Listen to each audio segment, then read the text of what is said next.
Today's video features one of the underappreciated architects of soul music.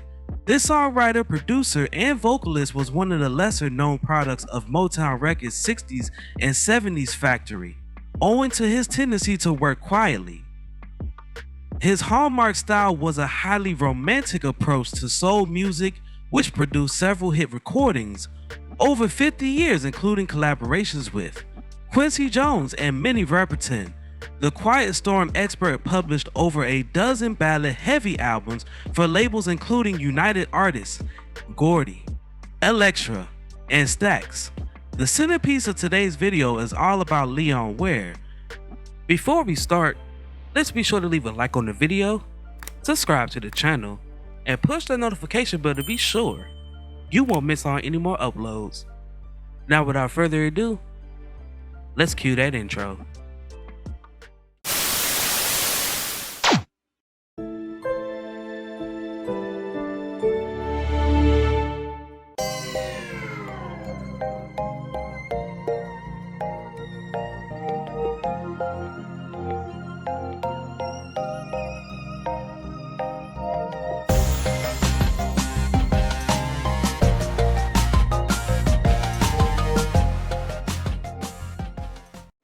Leon Ware was born on February 16, 1940 in Detroit, Michigan. His mother was a pastor and pianist at their local Baptist church, while his father worked on an assembly line for Ford Motor Company. Ware was the youngest of 10 siblings. He was blind for 2 years following a slingshot accident when he was 5 years old. Despite just being blind in his right eye, his left eye was also covered. He was then transferred to the Michigan School for the Blind. In his teens, he was a crucial part of the Romeos, a singing group that included Lamont Dozier and Ty Hunter. Ware began his music career as an arranger and songwriter for ABC Records. Growing up as an ambitious musical former in Detroit, Ware was a natural fit for Motown Records. The Isley Brothers' rendition of Got to Have You Back, which he co-wrote with Ivy Hunter and Steve Bowden, reached the top of the R&B and mainstream singles charts in the spring of 1967 after being released on Motown's Tamla Records label. However, his first significant breakthrough as a writer came with the Four Tops. Just 7 numbers can straighten out my life. Co-written with Pam Sawyer and released as a single on Motown in early 1971, reaching the top 10 of the R&B charts and the top 40 of the mainstream charts. He wasn't working just for Motown either. In 1971, he collaborated with Ike and Tina Turner, co-writing 6 songs for their album, Nuff Said, which was released that fall on United Artists. The album peaked at number 40 on the R&B charts and also charted in the pop genre.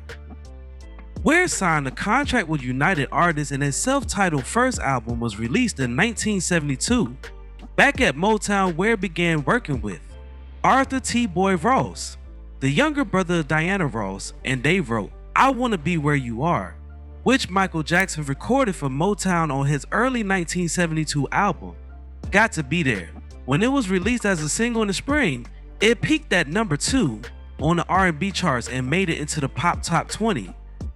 Over time, it became one of Ware's most covered songs, including versions by Joe Satriani, Marvin Gaye, SWV, and others.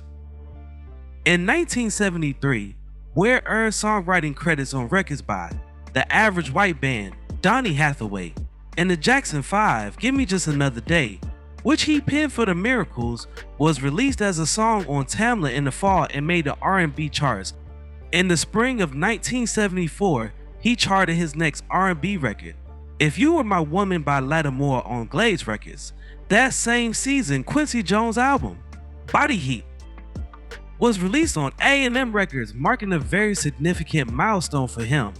Ware wrote and sang on the album, which topped the R&B charts and entered the mainstream top 10, eventually earning gold. In September, If I Ever Lose This Heaven, which he co-wrote with Pam Sawyer and sang on the album with Minnie Riperton, and Algebra, reached the R&B singles list.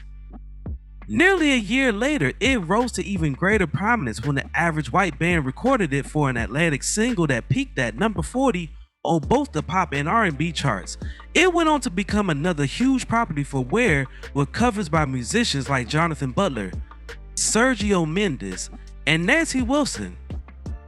Meanwhile, Ware's co-written title track from Body Heat reached the R&B singles list in the spring of 1975.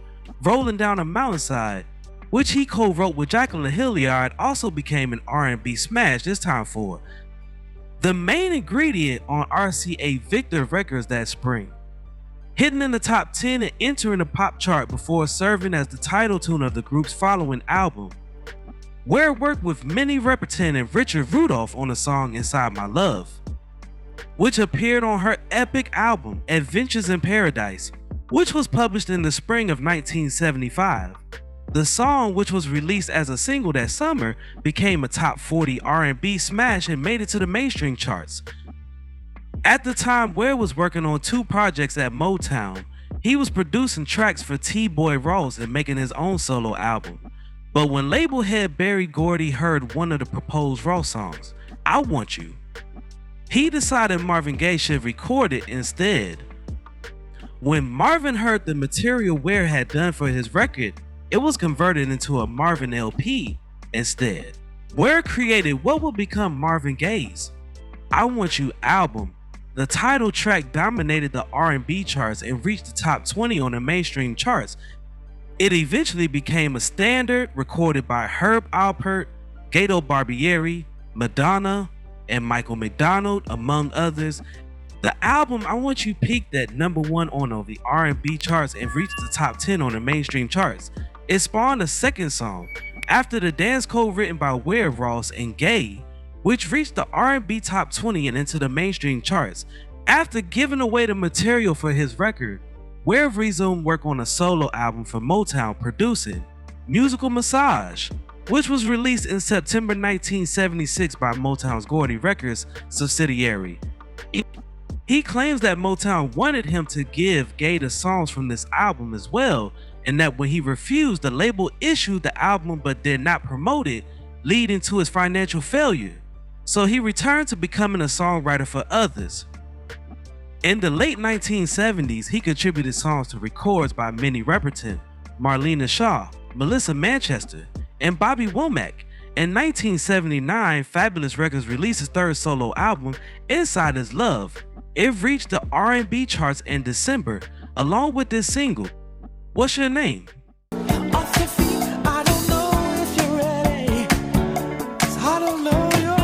Establishing him as a recording artist for the first time, he was represented on Melissa Manchester's 1980 album, For the Working Girl, on A Reese to Buy, Lovers After All, which he and Manchester wrote and which Manchester sang with Peabo Bryson. Released as a single in early 1981, it reached the top 40 of the R&B charts and was a pop chart entry as well. Meanwhile, Ware had signed with Elektra Records as a recording artist, and he released his fourth solo album, Rockin' You Eternally, which spawned 2 R&B singles chart entries, Baby Don't Stop Me,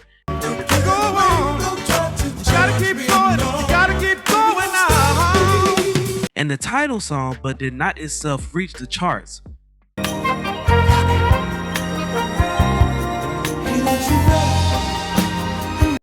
Nevertheless, Elektra financed a follow-up, and Ware's second album, to be called simply Leon Ware, was released in 1982, but the label dropped him when the album failed to sell. At the same time, he was gaining recognition as a soul music pioneer, notably in England, where the Expansion label began reissuing his solo records. He assisted his cause by releasing his 7th album, Taste of Love, on his own Kitchen Records label in 1995. In 2001, Candlelight, a jazz album he made with Don Grissom, was released on Kitchen in the United States and Expansion in the United Kingdom. More distinctive soul music albums, including Love's Dripping Deeper, A Kiss in the Sand, and the Stax issue, Moon Ride, followed during the next several years. During the next decade, he teamed with Danish duet Quadrant on a track, Orchids for the Sun, which was reminiscent of his mid-East work. Kitchen licensed his 12th solo album, Sigh, to P. Vine, who released it in Japan in 2014. On February 23rd, 2017, just 1 week after his 77th birthday, Ware passed of complications from prostate cancer. Now, before we go, I have a question for you all. What is your favorite song from Leon Ware?